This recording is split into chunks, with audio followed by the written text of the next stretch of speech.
Good evening friends. The strategic investor के हमारे इस चैनल पर आप सबका स्वागत है। और आज का वीडियो रहने वाला है बहुत ही हॉट टॉपिक पर। आज भी कोई कंपनी के बारे में बात नहीं करेंगे। आज बात करेंगे इन्वेस्टिंग और ट्रेडिंग के रिलेटेड। जो क्वेरी रहती है आप लोगों की कि कौन बेटर है कौन बेटर नहीं है, उसके बारे में ही आज का वीडियो रहेगा। और आज का वीडियो उन लोगों के लिए है जो मार्केट में ऑलरेडी इन्वेस्टेड है या ऑलरेडी ट्रेडिंग कर रहे हैं। उन लोगों के लिए भी ये वीडियो इंपॉर्टेंट है।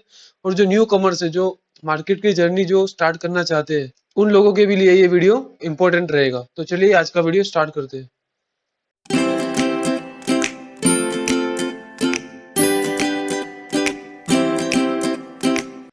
तो फ्रेंड्स, आज बात करेंगे ट्रेडिंग और इन्वेस्टिंग के बारे में कि कौन सी स्ट्रेटजी आपके लिए बढ़िया रहेगी, ट्रेडिंग की या इन्वेस्टिंग की। तो उसके रिगार्डिंग ही थोड़ा डिटेल्स में आज जाने की कोशिश करेंगे। अब ट्रेडिंग में हम देखते हैं तो ट्रेडिंग क्या होता है। सबसे पहले हमने लिखा हुआ है स्काल्प ट्रेडिंग। अब स्काल्प ट्रेडिंग मतलब क्या हुआ कि जो सिक्योरिटीज, फॉरेन एक्सचेंजेस, जो करेंसी के अंदर जो आप ट्रेड करते हैं, आज ले लिया आज बेच दिए, आज ले लिया कल बेच दिया, तो उसे स्काल्प ट्रेडिंग बोलेंगे। अब इंट्राडे ट्रेडिंग, ये फ्रेंड्स आपको ये वर्ड्स बहुत सुनने को मिलता होगा। इंट्राडे ट्रेडिंग ये क्या होता है? इंट्राडे ट्रेडिंग, इंट्राडे ट्रेडिंग वो होता है फ्रेंड्स जिसमें आप मॉर्निंग में बाई करते हैं शेयर, किसी भी कंपनी का शेयर बाई करते हैं, और आफ्टरनून का जो क्लोजिंग टाइम रहता है एनएससी का या बीएससी का, उसके पहले ही आप वो सेल को सेल कर देते हैं। तो उस ड्यूरेशन के अंदर जो आप प्रॉफिट करते हैं या लॉस करते हैं और जो ट्रेडिंग करते हैं उन ड्यूरेशन के अराउंड, तो उसे बोलेंगे हम इंट्राडे ट्रेडिंग। नंबर 3 पे हमने लिखा हुआ है स्विंग ट्रेडिंग। अब स्विंग ट्रेडिंग क्या है कि इंट्राडे में तो आप मॉर्निंग में बाई करते हैं, शाम को सेल कर देंगे।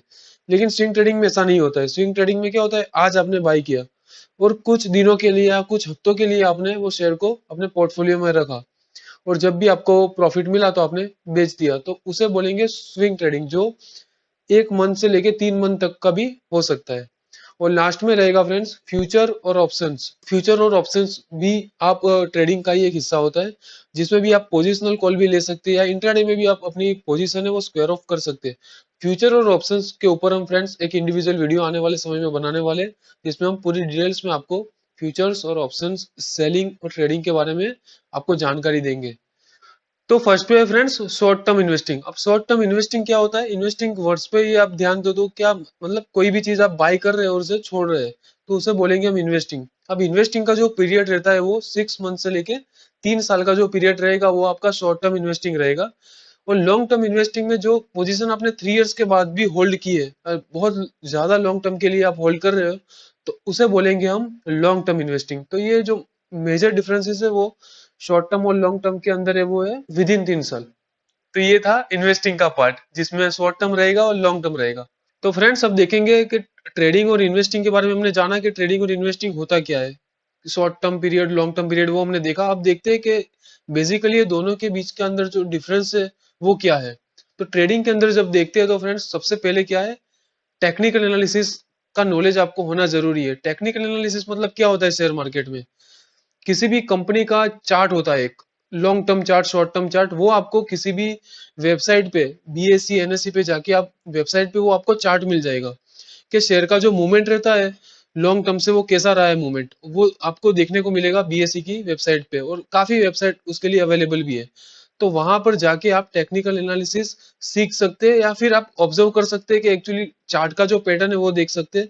टेक्निकल एनालिसिस सीखने के लिए आपको बहुत टाइम देना पड़ेगा मार्केट में, और रेगुलर आपकी वॉच भी रहनी जरूरी है और आपको प्रैक्टिस भी करनी होती है। तब जाके आप टेक्निकल एनालिसिस सीख पाते हैं। इतना इजी नहीं है, आपको टाइम देना पड़ता है टेक्निकल एनालिसिस सीखने के लिए। सेकंड नंबर पर है does not enjoy any perks. तो ये क्या होता है कि जो इन्वेस्टिंग में जो लॉन्ग टर्म में आपको बेनिफिट्स मिलते हैं, वो ऑब्वियस वाली चीज है कि आपको ट्रेडिंग के अंदर तो वो लॉन्ग टर्म वाले जो बेनिफिट्स है वो नहीं मिलेंगे।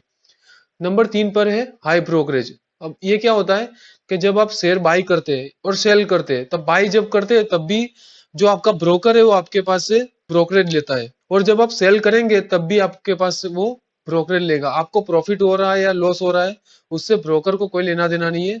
आपको ब्रोकरेज तो दोनों टाइम पे ब्रोकर को आपको प्रोवाइड करवाना है। तो ये हाई ब्रोकरेज का भी रहता है ट्रेडिंग के अंदर। अब ट्रेडिंग के अंदर जब देखते हैं मंथली रिटर्न देखते हैं, तो 8 से 10% मंथली रिटर्न निकल के आता है। लेकिन वो कब निकल के आता है? जब आपका टेक्निकल एनालिसिस सही हो तो। ऐसे ही 8 से 10% कमाना इतना इजी नहीं है जितना यहाँ पर हमने लिखा हुआ है। लेकिन जो अच्छे ट्रेडर होते हैं, जिसको अच्छी टेक्निकल एनालिसिस की नॉलेज होती है, वो 8 से 10% तक मंथली रिटर्न निकाल सकते हैं। और साथ में ही रिटर्न निकालना, स्टॉक के अंदर कब एंट्री लेना और कब एग्जिट लेना है, उसका नॉलेज भी आपको होना चाहिए। वो नॉलेज कैसा आएगा फ्रेंड्स? वो भी नॉलेज आता है टेक्निकल टेक्निकल एनालिसिस सीखने के बाद ही वो नॉलेज आपको आएगा कि कब एंट्री लेना है और कब एग्जिट लेना है। रिस्क रिवॉर्ड रेशियो का समझ होना आपको बहुत जरूरी है इंट्राडे ट्रेडिंग के लिए। अब देखते हैं कि इन्वेस्टिंग के अंदर क्या है। इन्वेस्टिंग के अंदर फ्रेंड्स क्या है कि टेक्निकल तो आपको आना ही चाहिए, साथ में आपको फंडामेंटल एनालिसिस भी कंपनी के करने को आना चाहिए। फंडामेंटल एनालिसिस क्या होता है? तो फंडामेंटल एनालिसिस ये होता है कि जिसमें आप कंपनी का बैलेंस शीट है, प्रॉफिट एंड लॉस स्टेटमेंट है, कंपनी के जो वैल्यूएशन है, उसके अकॉर्डिंग आप कंपनी का एनालिसिस करते हैं। वो सारी डिटेल्स आपको बीएसई की वेबसाइट पे रेडीमेड मिल जाती है। लेकिन आपको पता होना चाहिए कि कैसे फंडामेंटल्स को आप बेटर गिनोगे, कैसे फंडामेंटल्स को आप एवरेज गिनोगे, उसका नॉलेज आपको होना जरूरी है। आने वाले समय में हम फंडामेंटल एनालिसिस कैसे करना है उसके बारे में भी एक डेडिकेटेड वीडियो आपके लिए लेके आने वाले हैं। तो इन्वेस्टिंग के लिए आपके पास technical as well as fundamental analysis भी आना आपको जरूरी है। साथ में हमने बताया कि जो लॉन्ग टर्म बेनिफिट्स है इन्वेस्टिंग के, वो आप शॉर्ट टर्म में तो ऑब्वियस वाली बात है कि वो नहीं कवर कर पाएंगे। तो इन्वेस्टिंग में वो आपको बेनिफिट्स भी मिलते हैं। बेनिफिट्स क्या होते हैं लॉन्ग टर्म में इन्वेस्टिंग के? बोनस मिलता है। बोनस क्या होता है कि जैसे आपने किसी एक कंपनी का शेयर बाय किया और वो कंपनी ने बोनस डिक्लेयर किया, मान लीजिए एक पर एक बोनस डिक्लेयर किया, तो आपके पास एक शेयर है तो वो हो जाएगी आपके 2 शेयर फ्री में। आपको लेना नहीं है, वो फ्री में मिल जाएगी आपको आपके डीमेट अकाउंट में। साथ में ही कंपनी के डिविडेंड्स भी आपको मिलेंगे जो कंपनी क्वार्टरली या ईयरली डिक्लेयर करती है। साथ में ही जो स्टॉक स्प्लिट्स के बेनिफिट्स है वो भी मिलेंगे। स्टॉक स्प्लिट्स मतलब क्या होता है कि मान लीजिए कोई शेयर अभी 1000 पे चल रहा है और कंपनी ने अनाउंस किया कि ये शेयर को हम 1/5 से स्प्लिट कर देंगे, मतलब वो शेयर का प्राइस कितना हो जाएगा? 1000 से सीधा 200 रुपये हो जाएगा। तो उसका भी बेनिफिट मिलेगा आपको। नंबर ऑफ जो स्टॉक्स शेयर्स है आपके डीमेट अकाउंट में वो भी आपके बढ़ जाएंगे। और साथ में जो हाई ब्रोकरेज लग रहा था ट्रेडिंग में, वो इन्वेस्टिंग के अंदर बहुत मिनिमम रह जाता है। साथ में जो 8 से 10% का मंथली रिटर्न था इंट्राडे ट्रेडिंग में, वो आपका इन्वेस्टिंग के अंदर पर एनम 20 से 25% तक, और जो अच्छे इन्वेस्टर्स होते हैं वो 30 से 40% पर एनम रिटर्न भी निकाल लेते हैं मार्केट से। और इसमें जो वेल्थ जनरेट होती है वो है कंपाउंड इंटरेस्ट विद डिविडेंड। तो डिविडेंड्स और कंपाउंडिंग वेल्थ आपकी जनरेट होती है। आप इन्वेस्टिंग के थ्रू ही वेल्थ वाला जो वर्ड है ना वो ले पाते हैं। ट्रेडिंग के थ्रू आप वेल्थ जनरेट भी नहीं कर पाएंगे, इन्वेस्टिंग के थ्रू ही आप वेल्थ जनरेट कर पाएंगे। हमने आपको बताया फ्रेंड्स के ट्रेडिंग और इन्वेस्टिंग के बारे में कि ये कैसे काम करता है, कैसे रहता है। अब पर्सनल हमारा व्यू हम ट्रेडिंग के ऊपर दिए, तो ट्रेडिंग में क्या होता है कि ट्रेडिंग के अंदर जो मार्केट की वॉलेटिलिटी है उसके साथ आपको खेलना होता है। उसके लिए आपको टेक्निकल एनालिसिस भी आना चाहिए। और ट्रेडिंग के जो प्रोज है वो क्या है कि आप आज ही खरीदे, आज ही शाम को प्रॉफिट लेके सेल कर दिए। रात को जो आराम से आप सो सकते हैं कि कल की तारीख में मान लीजिए कि मार्केट में कोई क्रैश भी आता है तो आपके पास कोई पोजीशन तो होगी नहीं, तो आप आराम से सो सकते हैं। दूसरा ट्रेडिंग का फायदा क्या है फ्रेंड्स, कि आप रेगुलर प्रॉफिट मार्केट से निकाल सकते हैं, जिसमें सिर्फ आपको वॉच रखना है शेयर के मूवमेंट पर। आपको बाय लो सेल हाई, बस वो वाला जो फंडा है उस पर काम करके आप इंट्राडे में अच्छा प्रॉफिट भी आप निकाल सकते हैं। साथ में ही जो कौन से ट्रेडिंग के वो क्या है कि ट्रेडिंग के अंदर जो बेनिफिट्स आपको, मतलब जो प्रॉफिट निकल सकता है, साथ में ही इतना लॉस भी आप मार्केट से कर सकते हैं। एक्चुअली क्या है कि ट्रेडिंग के बारे में हम जब देखते हैं तो जो रिस्क और रिवॉर्ड रेशियो है वो दोनों फेवरेबल है। कि मतलब आप आपका जो नॉलेज है ट्रेडिंग के बारे में उसके अकॉर्डिंग ही आप मार्केट से बाय और सेल करके प्रॉफिट कर सकते हैं। लेकिन ट्रेडिंग के अंदर फ्रेंड्स जो रिस्क है वो थोड़ा ज्यादा रहता है। तो ट्रेडिंग करने से पहले आपको थोड़ा टेक्निकल एनालिसिस सीखना जरूरी है, और जो शेयर के अंदर आप ट्रेडिंग करना चाहते हैं उसके ऊपर आपकी वॉच भी होना बहुत जरूरी है। अब एक तरफ देखते हैं इन्वेस्टिंग। तो इन्वेस्टिंग के जो मेन बेनिफिट क्या है फ्रेंड्स, कि जो शॉर्ट टर्म की जो मार्केट की वॉलेटिलिटी होती है, जो ग्लोबल क्लूज होते हैं, आज अमेरिकन मार्केट में क्या हुआ, यूरोपियन मार्केट में क्या होता है, उसकी वजह से कल अगर मार्केट गिरता है तो इन्वेस्टर को कोई फर्क नहीं पड़ता है, क्योंकि उसने अपना जो पैसा है वो लॉन्ग टर्म के लिए निवेश किया हुआ है, 3 से लेकर 10 साल तक। तो इन्वेस्टर को ये बात का भी टेंशन नहीं रहता है कि कल मार्केट में क्या होगा, क्योंकि वो शॉर्ट टर्म की वॉलेटिलिटी से वो लोग घबराते नहीं है।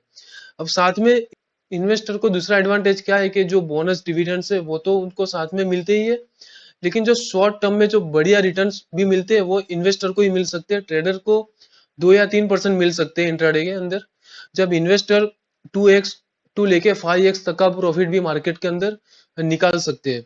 और साथ में ही जो वेल्थ आपको क्रिएट करनी है तो वो इन्वेस्टिंग के थ्रू ही हो सकती है, ट्रेडिंग के थ्रू वो नहीं हो सकती है। तो ये मेन डिफरेंस है ट्रेडिंग और इन्वेस्टिंग के लिए। दोनों के अंदर प्रोज है और दोनों के अंदर कॉन्स है, लेकिन जो फिलहाल देखा जाता है कि वो आपके रिस्क एपेटाइट के ऊपर है कि आप कितना मार्केट के अंदर रिस्क ले सकते हैं। अगर आप आपका जो पैसा है वो आप मान लीजिए कि आपको आने वाले समय में काफी टाइम तक वो यूज नहीं होने वाला है, या जो वो पैसा जो आप इजीली खो सकते हैं, जो आपको फर्क नहीं पड़ेगा, तो आप ट्रेडिंग के थ्रू जा सकते हैं मार्केट में।